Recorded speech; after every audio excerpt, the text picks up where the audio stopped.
जास्त वेळ न घेता पटपट आपण प्रश्नाचं वाचन केलं तर बरेचसे क्वेश्चन आन्सर आपल्या लक्षात राहणार आहेत. त्यासाठी आपण धावते जेवढे क्वेश्चन आपले पाठ होईल तेवढे आपण पटपट क्वेश्चन घेणार आहोत. तर बघा, केवळ प्रयोगी अव्यय हे अविकारी असतात. केवळ प्रयोगी अव्यय भावना प्रधान असतात. केवळ प्रयोगी अव्ययाचे एकूण 9 प्रकार पडतात. आपण मागच्या व्हिडिओमध्ये बघितलंय केवळ प्रयोगी अव्ययाचे 9 प्रकार पडतात. केवळ प्रयोगी अव्यय वाक्याचा भाग नसतात.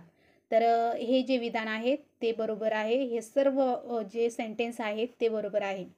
त्यानंतर पुढचा प्रश्न बघूया. तर बघा, पुढचा प्रश्न आहे उद्गारवाचक अव्यय ओळखा.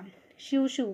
शिवशू हे उद्गारवाचक शब्द आहे, कारण ज्या ठिकाणी शोकदर्शक यामध्ये शिवशू हे शब्द येतो. त्यानंतर पुढीलपैकी कोणत्या वाक्यात शोकदर्शक केवळ प्रयोगी अव्यय योजिले आहेत? तर बापरे किती मोठा हसा.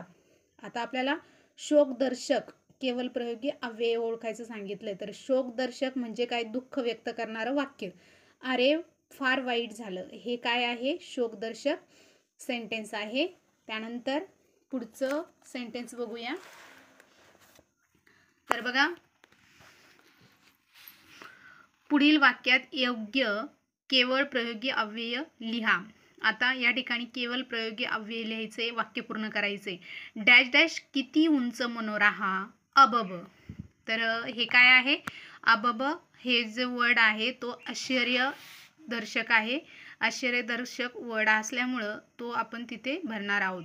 त्यानंतर 5th नंबरचा क्वेश्चन बघा. शब्बास हे खालीलपैकी कोणते अव्यय आहे? तर बघा, हे केवळ प्रयोगी अव्यय. तर शब्बास हे कशामध्ये येतं? तर शब्बास हा जो वर्ड आहे किंवा शब्द आहे तो प्रशंसादर्शक या प्रकारामध्ये येतो. त्यानंतर पुढचा 6 नंबरचा क्वेश्चन बघूया. अरेच्या या शब्दाचा केवळ प्रयोगी अव्ययाचा प्रकार सांगा. तर हा जो प्रकार आहे तो आश्चर्यदर्शक केवळ प्रयोगी अव्यय आहे. आपण अचानकपणे म्हणत असतो अरेच्या, तर हे आश्चर्यदर्शक केवळ प्रयोगी अव्ययाचं उदाहरण आहे. त्यानंतर 7 नंबरचा क्वेश्चन आहे. योग्य केवळ प्रयोगी अव्ययाचे पुढील वाक्यात उपयोग करा. तर बघा, डॅश डॅश केवढी ही गर्दी, अबब केवढी ही गर्दी, अशा प्रकारचा त्याचा वापर होईल. तर या ठिकाणी फिल इन द ब्लँक्स या ठिकाणी अबब हा वर्ड येईल. त्यानंतर 8 नंबरचा जो क्वेश्चन आहे, हाय हाय कोणत्या केवळ प्रयोगी अव्ययाचा प्रकार आहे? तर हा शोकदर्शक आहे. त्यानंतर पुढचा प्रश्न आहे, जे शब्द आपल्या मनातील वृत्ती किंवा भावना व्यक्त करतात त्यांना केवळ प्रयोगी अव्यय असे म्हणतात. तर केवळ प्रयोगी अव्ययाची व्याख्याच ती आहे काय? आपल्या मनातील भावना व्यक्त करत असताना अचानकपणे एखादा शब्द बाहेर पडतो आणि त्यालाच आपण केवळ प्रयोगी अव्यय असे म्हणतात. त्यानंतर 10व्या नंबरचा क्वेश्चन बघा. डॅश डॅश काय हे तुझं अक्षर? तर वर्गामध्ये शिक्षक नेहमी म्हणत असतात काय हे तुझं अक्षर? शी. तर हे घृणास्पद जो प्रकार आहे त्याच्यामधला हा वर्ड आहे शी. तर तिरस्कारदर्शक म्हणू शकतो आपण त्याला. तर नेक्स्ट बघा, अबब हा शब्द खालीलपैकी कोणत्या प्रकाराचा आहे? तर अबब हा केवळ प्रयोगी अव्ययाचं उदाहरण आहे. त्यानंतर छट एक शब्द बोलू नकोस या वाक्यातील केवळ प्रयोगी अव्ययाचा प्रकार ओळखा.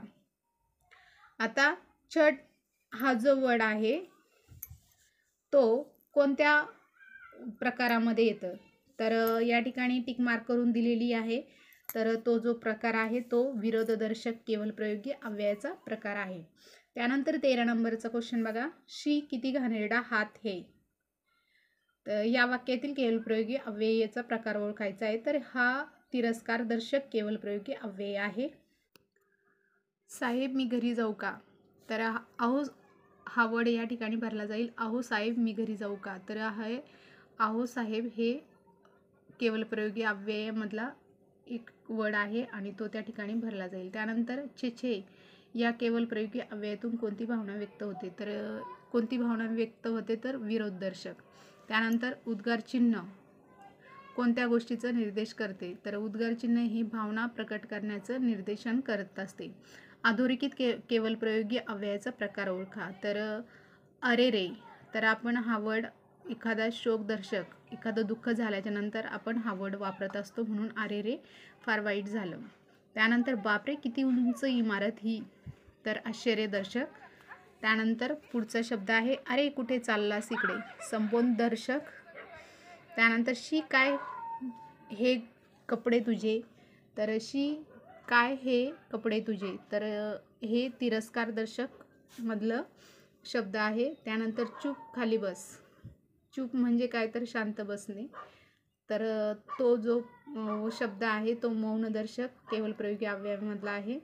त्यानंतर शब्बास असेच यश पुढंही मिळव. तर हा जो प्रकार आहे तो प्रशंसादर्शक मधला आहे.